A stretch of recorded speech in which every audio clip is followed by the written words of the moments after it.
Hey everyone, my name's Alex Haney and this is a thrift haul video. So this is my first thrift haul video. I'm hoping that I can make this into some kind of a series.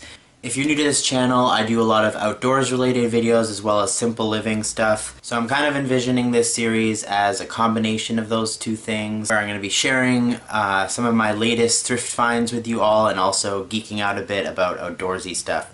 So let's just get into it.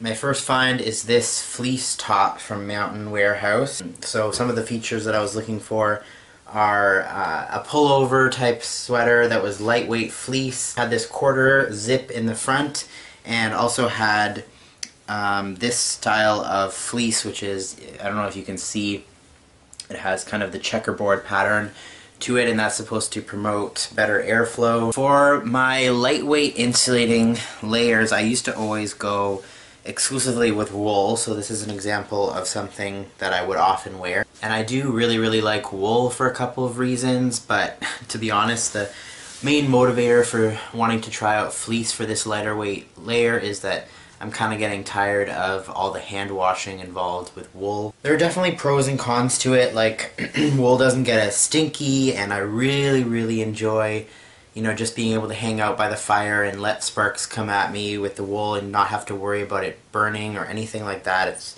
It's pretty awesome. On the other hand, with the fleece, I really do like just being able to throw it in the washing machine with all my other gear, and I also really do prefer the way it handles moisture as opposed to wool. It seems to soak it up less, and it doesn't get as heavy when it's wet. Item number 2 are these Croc style shoes. I don't actually think they're Crocs, but you know, basically the same idea. Obviously they're hideous, but you know, that's what you get for something that is so feather light, and it pretty much dries instantly. So I've been wanting to try these out on a canoe trip for quite a while as my second pair of shoes. In the past I've been using Keens as my second pair of shoes and then using hiking boots as my portaging shoes. But this summer I want to experiment with different combinations. I think I'm moving away from wearing hiking boots during the summer completely. So I think I'm going to experiment with using those as my second pair of shoes and maybe try out using my Keens as the portaging shoes, or maybe a trail runner if, you know, those don't offer enough protection for my feet. Item number 3 are these new rain pants that I'm excited about. Again, one of my favorite brands, Mountain Equipment Co-op. That's a Canadian type REI company. So these are going to be for canoe trips only.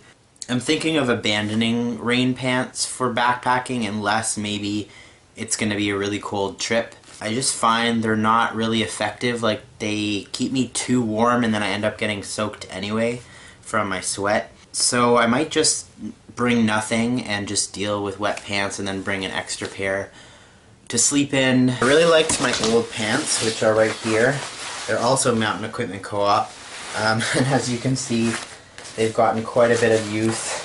But the thing is that the elastic in the waist is completely given out, so I was having to, you know, tie it up with an elastic band. One feature I'm going to miss of these is this full-length zip. So this zips all the way up to the top, so it was awesome for putting on over boots or anything like that. The nice thing about the new ones is they have this Velcro around the ankle, which I think is going to come in super handy. And they also do have quite a bit of a zipper here.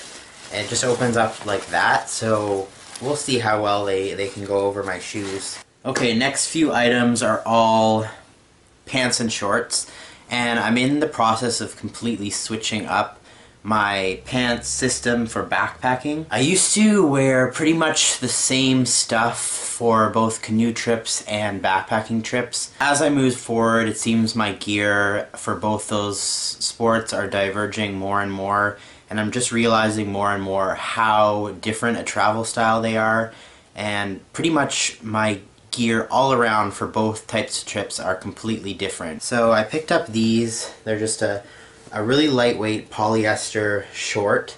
They pretty much go right down over my knees, and I got the idea for using these types of shorts from Andrew Skirka. So those will be for backpacking in warm weather when there's not a lot of bugs. So on a similar kind of canoe trip, I would probably go with this pair of pants. This is my Sierra Designs pants. They're a thicker woven nylon as opposed to this thin weight polyester. So for backpacking, everything's just getting more streamlined and lightweight. Whereas for canoe trips, I look for something that is a bit more durable and has a bit more features like pockets and extra pockets on the sides are nice. So here's another pair of pants I picked up. These are Mountain Equipment Co-op.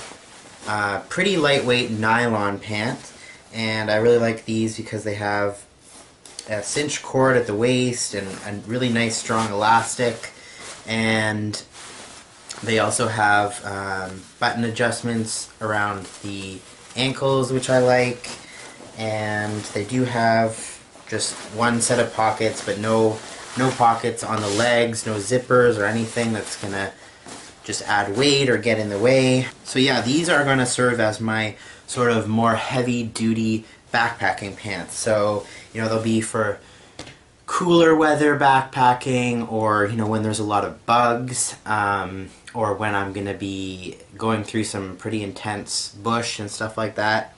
They'll just be more durable, offer more protection. In cold, like purely cold weather backpacking trips, I've switched to a wool pant. So for a canoeing trip in similar conditions, when I need more protection for my legs that shorts wouldn't offer me, these are the nylon pant that I would actually go with. They have some more features than the backpacking ones. For one thing, they have a lower leg that zips off. They have more pockets. You can see they have these side pockets here, and they have more pockets in the back. So that's what I'll be wearing on cooler weather canoe trips, or canoe trips when it's really buggy, like in June, let's say.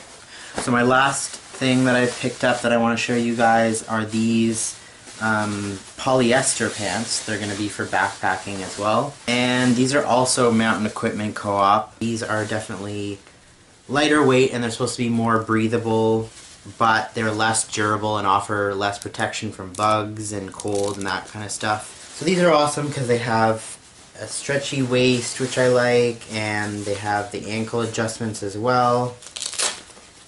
And they have a zip up the leg, which I always appreciate. I haven't found a need to have polyester pants for canoe trips. Basically, I can get away with just having a pair of shorts for warmer weather if it's not too buggy, and then a pair of nylon pants for all the other situations that I would encounter. And I don't really see any scenario where I would need polyester pants, but maybe I'll do some experimenting with it. I got them with my August Rocky Mountain trip in mind, actually. I had one more really awesome thrift find in the last few months that I'm actually not going to show you guys, but I will tell you that it's a really awesome vintage wooden freight toboggan. So I'm going to hopefully be using that next winter for some winter camping trips across frozen lakes and stuff like that on flat terrain.